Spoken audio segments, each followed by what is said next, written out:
Hey, what's up, guys? Hours before SmackDown, Friday, December 1st, 2023, post-Survivor Series and skyrocketing us to the Royal Rumble. What does WWE have planned for tonight's show? BC has the official preview on everything you can look forward to or not look forward to. We'll discuss in a couple minutes. But first and foremost, some big stories that are making some waves in the pro wrestling world. We'll start with WWE. As you guys know, Paul Levesque McMahon was not present at Raw this past week. He was with Nicholas Khan in Los Angeles trying to wheel and deal the new TV rights deal for Monday Night Raw. Now, it looks like you can rule out Warner Brothers Discovery. Not too shocked on that one because they do currently hold AEW under their umbrella.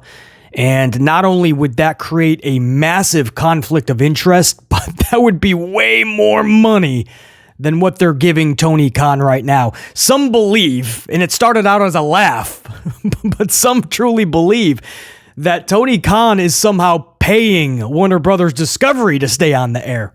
And it doesn't help when Tony Khan goes and says in interviews he is willing. If they are able to finalize a new deal, he's willing to take a lot less money. I'm like, you don't do that. Somebody has to be with Tony Khan in these meetings, because that's not how you do business. You're not supposed to tell months in advance the person you're doing business with you're willing to take a lot less money. Just letting you know, as long as you can keep us on the air. But when the ratings are so low, I guess you'll do anything to keep that TV time. Because the truth is, Eric Bischoff will tell you, without the TV time, you got nothing. I remember Eric Bischoff said he was about to buy WCW. They were going to give him everything. The library, the ring, the name, obviously, WCW, everything. But you're not getting TV time. And Bischoff was like, well, without the TV time, I have nothing. What am I? I'm just a local bingo hall now, filling 30 seats every Friday night. So it is what it was. But it would have been weird. But the latest report is that Warner Discovery has turned down WWE, and it's obviously financially, right? If they end up not being a viable candidate, which is what we're hearing, it's got to be because Nick Khan is asking way too much. I mean, even Meltzy Boy is like, they're asking prices around $400. They're willing to take about $370 to $380. So we're already shedding $20-some-odd million a year.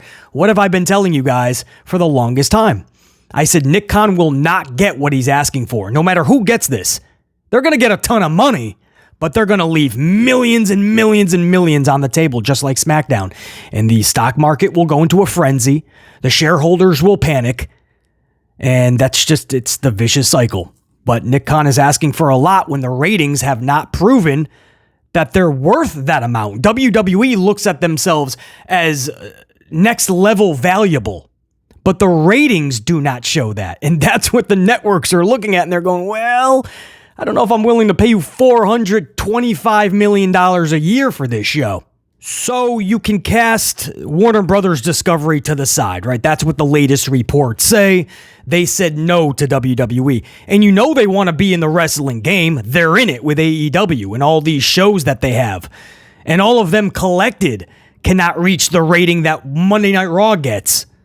So that's concerning, but they also know that the number that Raw gets is not very good, so they don't want to pay $425 million a year. So if we find out this is 110% confirmed and Warner Brothers Discovery is definitely out, we know it was about money. Now on the flip side, you go to last week, the flavor of the week last week, the bee's knees was FX, right? Everybody was saying FX is going to land Monday Night Raw. But BC waved the red flag because FX is a Fox distribute, and Fox FX is owned under the umbrella of Walt Disney World. The problem with that is Walt Disney World acquired Fox for $8.2 billion. That's billion dollars, and they still are not out of that debt, not even close. So is Disney, with the FX brand, going to be able to afford World Wrestling Entertainment for $400-some-odd million a year? No, that's going to be a hard no, right? They're going to want to go all the way down to about $350, $360. And even then, can they afford that when they're still trying to pay off over $6 billion of the $8.2 when they bought Fox and FX was dragged along with it? Hope you guys are keeping up. It's not as easy as just cutting checks. So while everybody's talking about FX, and of course that's possible, anything's possible at this point. Raw could end up on Amazon Prime or Netflix for all we know. It could be on the Cartoon Network. It's halfway there anyway with some of the stuff on the product. But the point is, of course, never say never in the pro wrestling world, but I don't see how Disney can honestly pay that much money for a pro wrestling show when the Fox deal from years ago is still anchoring them down. So it's going to be interesting to see, but that's the latest report. Walt to Disney World. Warner Brothers Discovery has said no to Nicholas Khan and Paul Levesque McMahon. So now I guess you get all your chips together and do you try FX one more time? If FX says no, it looks like USA Network does not want anything to do with Raw, right? I mean, a deal would have been made by now. Instead, USA Network just said, NBC Universal Comcast, which is what USA is under the umbrella of. NBC Universal Comcast said, no, we're going to get SmackDown. They have better ratings. We'll take them. We're going to shake it up because Raw is on a downward trajectory. We're going to go with the blue brand. USA Network would have done something by now. So the option now, if you're going to stick with cable, is try FX one more time and see if Disney will raise their price. And then you can flip back over to USA and say, listen, we've had this partnership for the longest time. Can we try one more time to make this work? And if not, guys, you could honestly see WWE on Amazon Prime, because I'm pretty sure Amazon will give Nicholas Khan the best bang for his buck. He will give him the best amount or the most amount of money that Nicholas Khan is asking for. Anyway, that's the latest on the TV rights deal for Monday Night Raw. It's a big conversation this week because these are the big meetings. Nick Khan, Paul Levesque McMahon, they're making the rounds. And so far from what we're hearing, no luck. Everybody is turning them down. I told you this was going to happen, man. You want all this money, and they're going to get a lot no matter what when it's all said and done. They're going to get a lot for Monday Night Raw. But you're asking for a certain price, and these networks are going to laugh at you because your ratings are not showing that. Thankfully, they brought Punk back Saturday night. They knew that would boost the Monday Night Raw rating with Randy Orton and post-Survivor Series, and they knew they were going to these meetings. So they can tout a 1.8 rating. Could you imagine if this week didn't happen? The last 2 months, Monday Night Raw, 1.3 to 1.5. And if a network is going to look at your year over year, the last 5 years, they're going to see 2.7 down to a 1.3 over the course of the last 5 years. That's more than cord cutting. That's more than Monday Night Football. That is a product that is no longer must-see to the networks. Ooh, we are on, guys. We are on. It's going to be a shorter upload, but if this was a longer upload, man, it would be amplified throughout. Moving on. All right, moving on. Mackenzie Mitchell has been released by WWE. If you're wondering who that is, well, so is BC. You know, I say that half jokingly, but the other half, it's true. These interviewers today, especially WWE, they're just forgettable, and that's sad to say because the interviewer used to always be a major part of the show, whether it was Todd Pettengill or Sean Mooney, Lord Alfred Hayes or Mean Gene Okerlund, Renee Paquette, Renee Young, or Kayla Braxton. There's a uniqueness to them, right? It just fits. They're memorable. And then you just have so many today that are just forgettable. Like Jackie Redmond comes out of nowhere. I don't know what brand she's specific to. I can't recall a specific, I can't even fit the name with the face of Jackie Redmond. And Mackenzie Mitchell is the same way. There's just not a uniqueness to them. They just kind of hold the microphone, a little bit of smile, they ask a question, and that's it. Back to you, Michael. There's not a uniqueness. They're not a part of the show in an interesting way. And I hope, we wish her all the best, obviously. You never want anybody to lose their job or get released. She looks like a beautiful girl, great ambition, probably was good at her job to a degree, checked off boxes. Awesome. She'll be fine. But I hope for the overall product, the show, the fans, that company, I hope they really, when they hire somebody for a backstage interviewer, I hope they keep that in mind, man. Make it unique. It's got to be somebody with personality, an individual that is not going to be easily forgotten. It's going to be interesting segments when they're in those interviews. You know, Mean Gene Okerlund, he was just this little dude, bald mustache, and you'll never forget him. Ever. Every single interview he's in, he would make the wrestler he's interviewing larger than life, but he would be just as big of a part of the interview. But the wrestler he was with was looming largely over him, not just in size, but aura, presence, vibe. Interviewers, man. I don't know what we're doing today. Caleb Braxton is really the only one. Byron Saxton, I guess, but Saxton should be on the commentary table. I don't know why they ever broke up him and Corey Graves. So Byron is pretty cool backstage, I guess. But Mackenzie Mitchell released, and the first thing I thought about was, how long has she been there? I don't even remember her. I know I must have seen her many times. I watch every Monday and Friday. But I could have sworn there was a couple of just blondes that I just don't know. I can't tell one from the other sometimes. Wasn't there more than just Mackenzie Mitchell? I don't know. Forgettable. And this is a problem in WWE more specifically, but overall. And I hope that they see that. And if they're going to fill the void of that spot, then fill it correctly. But this could just be to cut some costs. And if that's the case, it's going to be more than just Mackenzie Mitchell, because they also laid off another 40 plus individuals from Stamford, Connecticut, to the headquarters, to go on top of the 100 they already cut loose in September. So it looks like cuts are happening before Christmas. Does this mean that a lot of main roster talent will be cut over the next several days? Maybe Monday or Tuesday.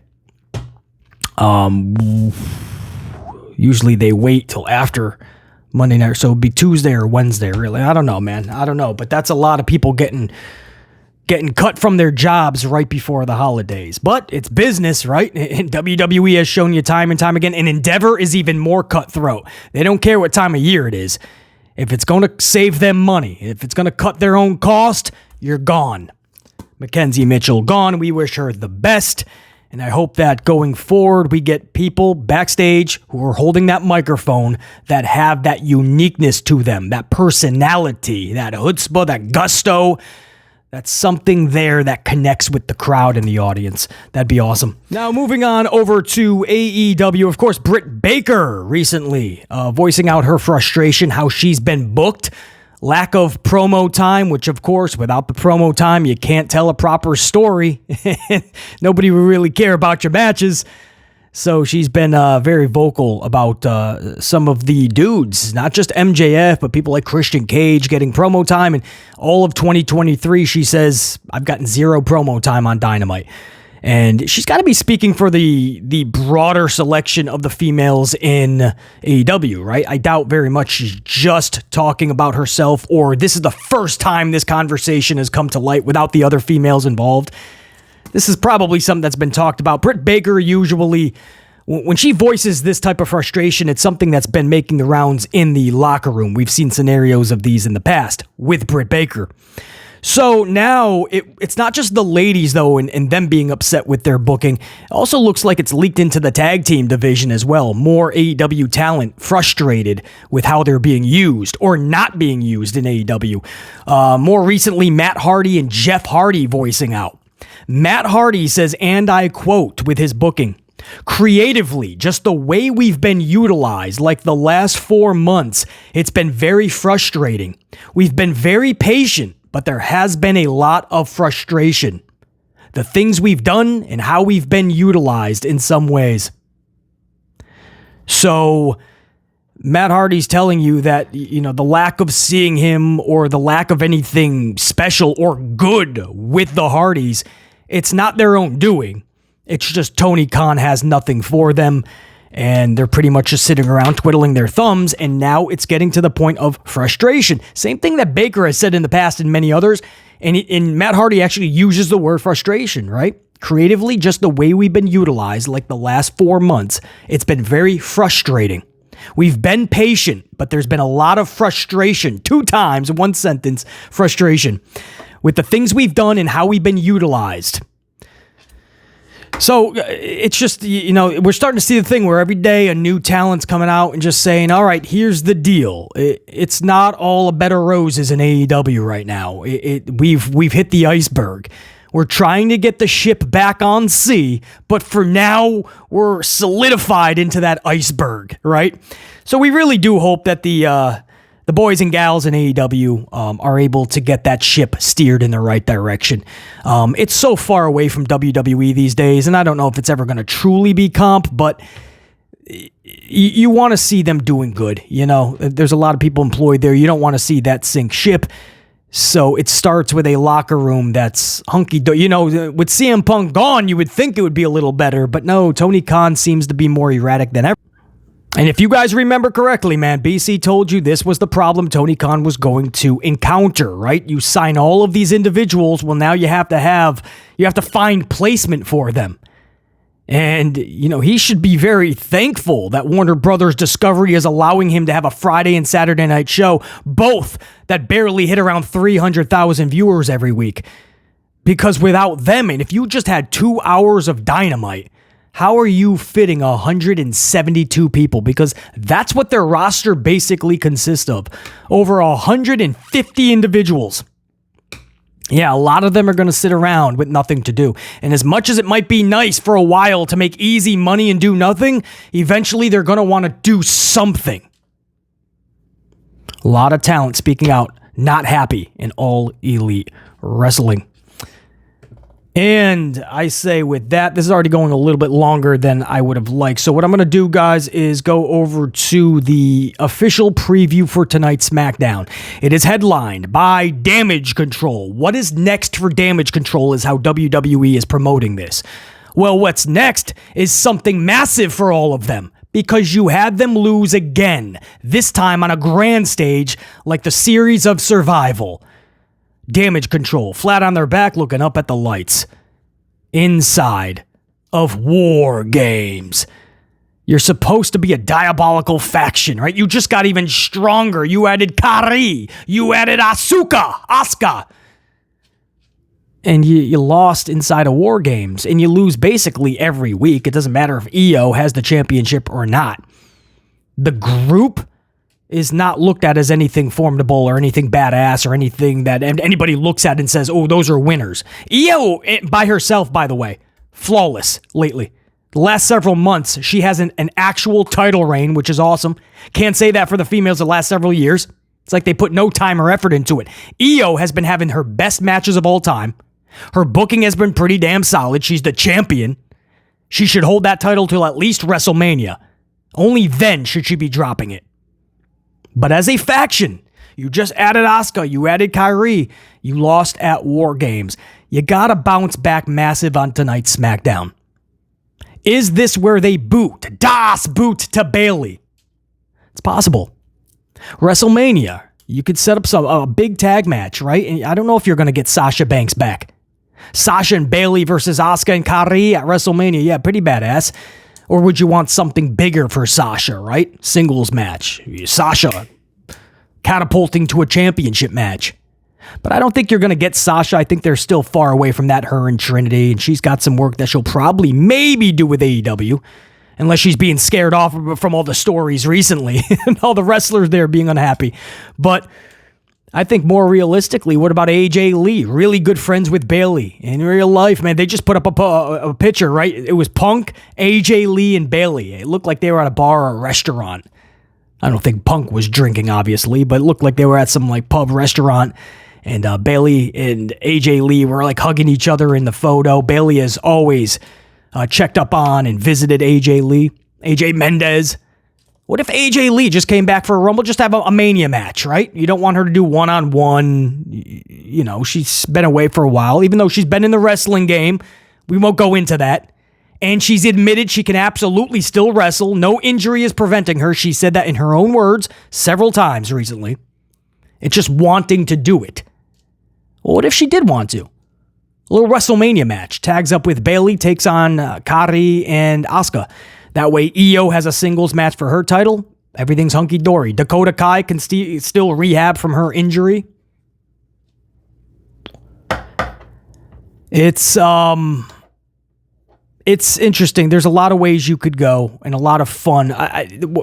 What sucks is that Bayley is really good as a heel, though. So it sucks that she's the one getting Das Boot and will have to obviously turn face. I think she's really good, man. When she comes out through that curtain, she just calls everybody a stupid idiot. That pops, BC. That's an LOL moment. Bayley as a face was falling off drastically. Bayley as a heel would have worked, especially building this damage control faction. Booking never got behind it. And it's so odd. I still remember SummerSlam. Was it 2 years ago? Seems like yesterday. SummerSlam when Dakota, Io, I think it was Dakota, Io, and Bayley when they first formed it, right? SummerSlam, and we were like, oh, this is going to change the wrestling landscape for the females. And it should have, and it never did. So then you added Kari, you added Asuka, and they're flat on their backs at War Games. Okay? I don't see why the faces needed that W either, by the way. Me, old school booking, heels are walking out with that one. So we're going to see tonight, hopefully, or at least the seeds will be planted. I don't know if Bayley will officially be booted, but some seeds planted for something big for damage control. It's needed. Also, Logan Paul is going to be there tonight. Logan Paul is there tonight, and you got to believe maybe they're going to jumpstart something with LA Knight. Unfortunately, that's the consolation prize, LA Knight. He's going to go for that U.S. title, and I don't know how you go from the Universal, the heavyweight title, you lose that, and then you're demoted to the Austin Theory title. Logan Paul taking showers with this title. You got to go for that title, and you got to wait 6 months for it. Because I don't think they're going to have LA Knight defeat Logan Paul at Royal Rumble. So if LA Knight doesn't do anything tonight with Logan Paul, who's next? I don't know, man. Cameron Grimes will probably just get fed to him. Cameron Grimes has been botched a million times since he's gotten onto the main roster, and it's only been a couple months. You wouldn't have known that because he's been chilling at catering. Once in a while, they have him come out of his hole to take a quick loss to Austin Theory or Grayson Waller. And then on top of that, too, there is most likely going to be a surprise tonight, a return. That's what I'm hearing. I can't confirm it, so I don't want to drop any names. Returns with an S. Could be a tag team. I don't know. I'm hearing some rumblings before I started recording. I don't want to spoil this, and on top of that, I can't confirm it, so I'm not going to give you that right now. But there is a possibility of a return, or returns with an S, possible tag team, but a return tonight. So we'll see what they have in store. And of course, Solo Sikoa and Paul Heyman on what is next. Good luck with that. The Bloodline storyline has already fallen to the wayside. They just added Roman Reigns. Three more dates before the Rumble. Is that to set up something with Orton? Because that's one of the big things tonight. Can't believe I almost forgot that. Randy Orton is there tonight, guys. His first time back on the Blue brand in over a year.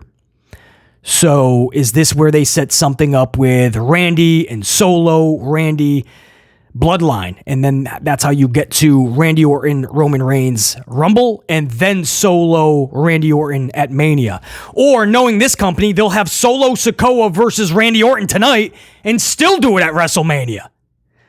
I don't know. Randy Orton's there tonight, guys. So that's the SmackDown preview for tonight. A lot of things going on tonight. This could either go really good or it could go really poor. Either way, I'll be with you guys sometime within the next 24 hours, and I will be reviewing the entire show, the entire 2 hours. I will have an amplified review for you. This was the preview.